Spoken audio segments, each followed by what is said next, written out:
తెలంగాణలో పెట్టుబడులు రాకుండా కాంగ్రెస్ ప్రభుత్వం అడ్డుకుంటుందని కేటీఆర్ మండిపడ్డారు. ఫార్మాసిటీని రద్దు చేసి రియల్ ఎస్టేట్ చేయాలని చూస్తున్నారన్నారు. రాష్ట్రంలో బ్రూ ట్యాక్స్ నడుస్తోందని ఎద్దేవా చేశారు.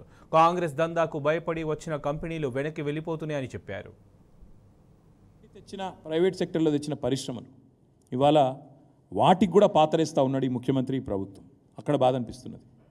ఫార్మాసిటీ పేరిట 12,000 ఎకరాల్లో అద్భుతంగా భారతదేశంలో కాదు ప్రపంచంలో అతిపెద్ద ఫార్మా క్లస్టర్ పెట్టి ఒక 5 లక్షల ఉద్యోగాలు ప్రత్యక్షంగా పరోక్షంగా 5 లక్షల ఉద్యోగాల సృష్టికి మొత్తం రంగమంతా సిద్ధం చేస్తే ఈయన వచ్చి ఫార్మాసిటీ రద్దు అన్నాడు.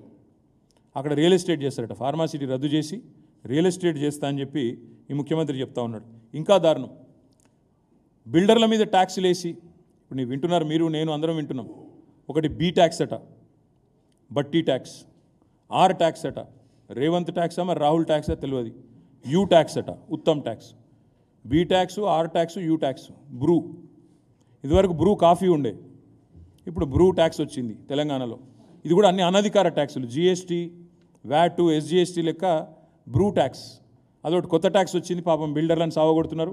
ఎవరి దుకాణం వాళ్ళది, ఎవరు ఎంత దండుకుంటే అంత దండుకోవాలి. ఎందుకంటే అది రక్తం రుచి మరిగిన పులులు కదా వీళ్ళు. 10 ఏళ్ళు అధికారానికి దూరమైనరు. ఇప్పుడు విచ్చల విడిగా ఎవరి దుకాణం వాళ్ళది.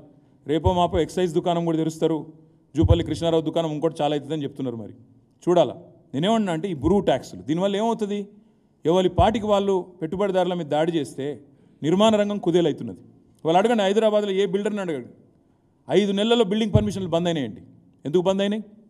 ఎట్లా వస్తాయి మరి పెట్టుబడులు? ఎట్లా జరుగుతుంది ఉపాధి కల్పన? ఈ రకంగా అడ్డగోలుగా పడి దోచుకొని తింటుంటే ఒకవైపు ఏమో బిల్డర్లను బెదిరిస్తారు, బ్లాక్మెయిల్ చేస్తారు, be tax, R tax, U tax అని వసూలు చేస్తారు. మరొక వైపు కొత్త పరిశ్రమలు తెచ్చుడు కాదు, ఉన్న పరిశ్రమలే పోతున్నాయి. బాధ అక్కడ అనిపిస్తున్నది. ఉన్న పరిశ్రమలు, మేము తెచ్చిన పరిశ్రమలు, కేన్స్ టెక్నాలజీస్ అనే కంపెనీ మైసూరు నుంచి ఎన్నికల కోడ్ ఉన్నప్పుడు కూడా నేను ఎఫర్ట్ పెట్టి వాళ్ళను గుజరాత్కు పోతామంటే పట్టి ఆపి వారం రోజుల్లో మీకు ల్యాండ్ ఇచ్చే బాధ్యత నాది అని చెప్పి కొంగర్ కలాన్లో వాళ్ళకు కావాల్సిన చోట ఫాక్స్కాన్ పరిశ్రమ ఎదురుగా ల్యాండ్ ఇచ్చింది నేను, మా డిపార్ట్మెంట్, ఇండస్ట్రీస్ డిపార్ట్మెంట్. 3,700 కోట్ల పెట్టుబడి. దానివల్ల దాదాపు ఒక 15-20 మంది పిల్లలకు ప్రత్యక్షంగా పరోక్షంగా ఉద్యోగాలు వచ్చే అవకాశం. ఇవాళ ఈ ప్రభుత్వం వచ్చినాక వీళ్ళు ఏం అడిగినరో, ఏం చేసినరో, బ్లాక్మెయిల్ చేసినరో, తిట్టినరో, కొట్టినరో తెలియదు. ఆయన మొత్తం తట్టాబుట్టా చదువుకొని మనం ల్యాండ్ అలాట్మెంట్ చేసిపోయినాం. మేము తట్టాబుట్టా చదువుకొని గుజరాత్ వెళ్ళిపోయాం. ఇంకొక పరిశ్రమ కార్నింగ్ అని, అంతర్జాతీయ పరిశ్రమ, అది 1000 కోట్ల పెట్టుబడి. నేను బాస్టన్ మహానగరాన్ని పోయినప్పుడు అక్కడ సంస్థను ఒప్పించి 1000 కోట్ల పెట్టుబడి వాళ్ళు తమిళనాడు, కర్ణాటకకి చూస్తుంటే వద్దొద్దు మీరు ఇక్కడికే రావాలని ఒప్పించి వాళ్ళను అక్కడ సంతకం చేసుకొని వచ్చినాం, ఒప్పందం కుదుర్చుకొని వచ్చినాం. ఈ ప్రభుత్వం వచ్చింది, ఆయనతో మళ్ళీ ఆ పరిశ్రమ తమిళనాడుకి వెళ్ళిపోయింది. మేము ద్వితీయ శ్రేణి పట్టణాలు, వరంగల్ లాంటి పట్టణాలు కూడా ఐటీని తీసుకొని పోయినాం. ఐటీ హబ్బులు పెట్టినాం.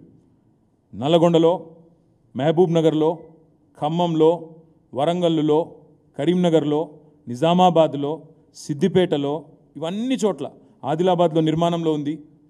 ఇవన్నీ చోట్ల ఐటీ హబ్బులు పెట్టినాం. దురదృష్టం ఏంటంటే వరంగల్లో మేము టెక్ మహీంద్రాని తీసుకొని పోయి నేనే ఇనాగరేట్ చేసిన. ఇవాళ టెక్ మహీంద్రా వరంగల్ ఆఫీస్ మూసేస్తున్నారు.